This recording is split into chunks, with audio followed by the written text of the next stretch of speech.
In exactly 40 days, on the 7th of May, millions of British voters go to the polls. And right now, inside Downing Street, even Keir Starmer's own cabinet ministers are asking the same question the rest of the country is asking. Will he still be Prime Minister by June? Hi, I'm Sarah, and this is Kilometre Reports, where we cover the Starmer government straight, no spin, no cheerleading. Stay with me, because what is happening right now inside the Labour Party is unlike anything we have seen since Keir Starmer walked into number 10. Let's start with something that, when I first read it, I genuinely had to read twice. According to reporting this week, one of Keir Starmer's own cabinet ministers noticed something alarming. Their civil servants, the professional, experienced government officials who are supposed to keep the machinery of government running, had barely started making plans beyond May. Not because they are disorganized. Not because they forgot.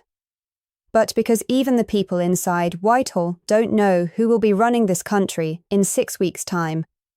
They don't know if their Secretary of State will be reshuffled out by Starmer himself trying to refresh his image. And they don't know if there will be an entirely new Prime Minister sitting in that chair instead. Think about that for a moment.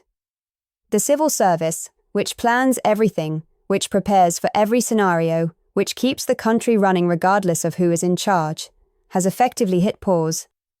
Because nobody, not even the people closest to power, can tell them what happens after May the 7th. That is not the sign of a government in control. That is the sign of a government in free fall. So let's talk about what May the 7th actually looks like on paper. Because the numbers are, frankly, staggering. When most of these council seats were last contested back in 2022, Labour was polling at around 35% nationally. Today, they are polling at around 20%. That is a 15-point collapse. In seats they have held for decades. In communities that have voted Labour since before most of the people living there were born. New projections published this week suggest Labour could lose hundreds of council seats in a single night. An LSE professor of local government, not a reform activist, not a conservative commentator, a professor, said Labour could face what he called a political earthquake worse than their Gorton and Denton by-election defeat. And for those who missed that story, Gorton and Denton was a seat Labour had held for nearly 100 years. A safe seat. An unlosable seat. In February, they finished third. Behind the Greens. Behind Reform. Third place, in a seat their party had owned for a century. If that happens on a national scale in May, and the projections suggest it could, we are not talking about a bad night for Labour.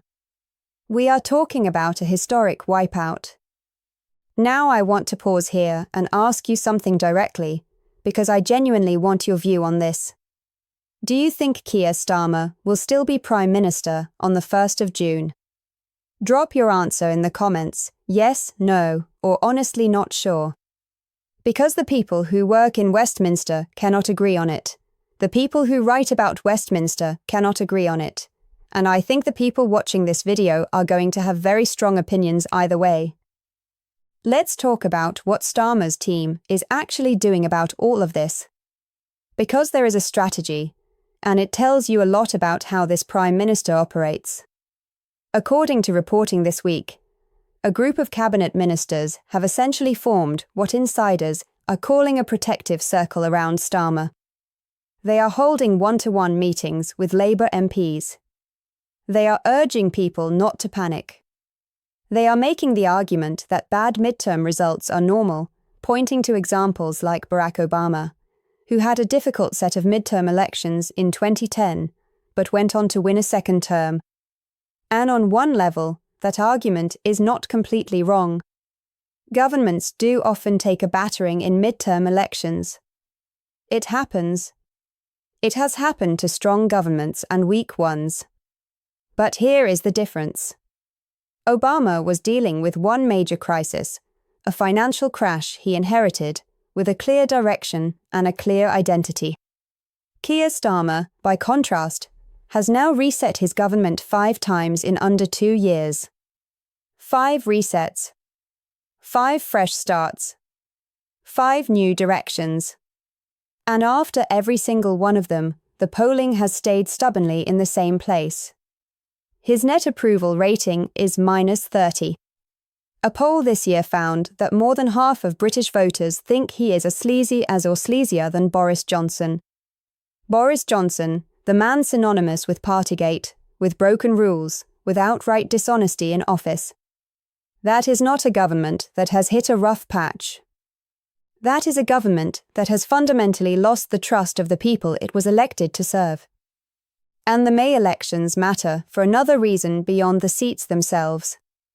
Because the question that follows a terrible set of results is not just about councils and councillors. It is about who leads the Labour Party into the next general election. There are names being discussed in Westminster.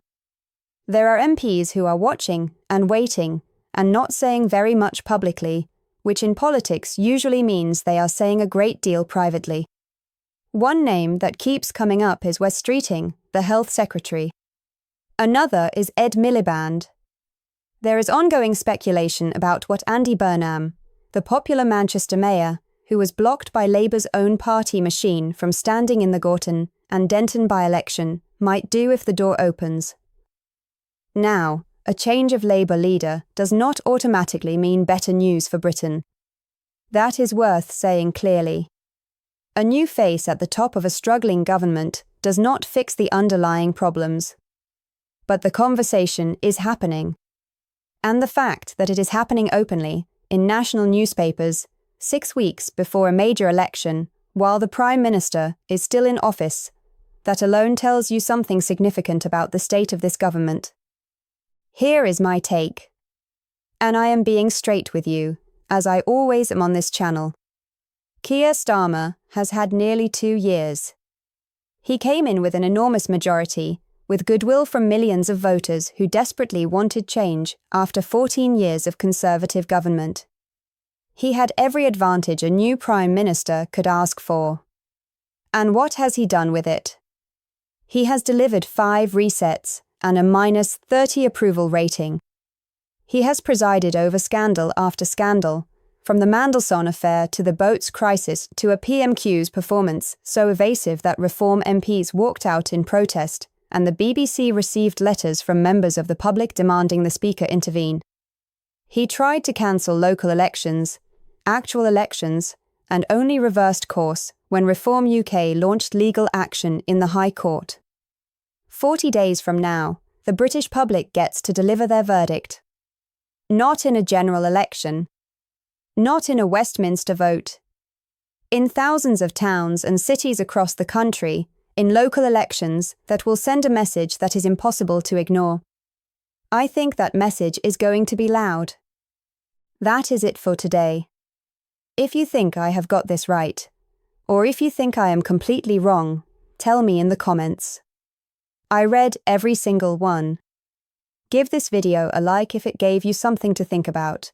It genuinely helps this channel reach more people who want straight coverage of what is happening in Westminster. And if you are not subscribed to Kilometre Reports yet, what are you waiting for?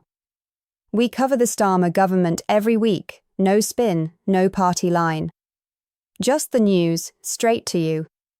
I'm Sarah. I'll see you in the next one.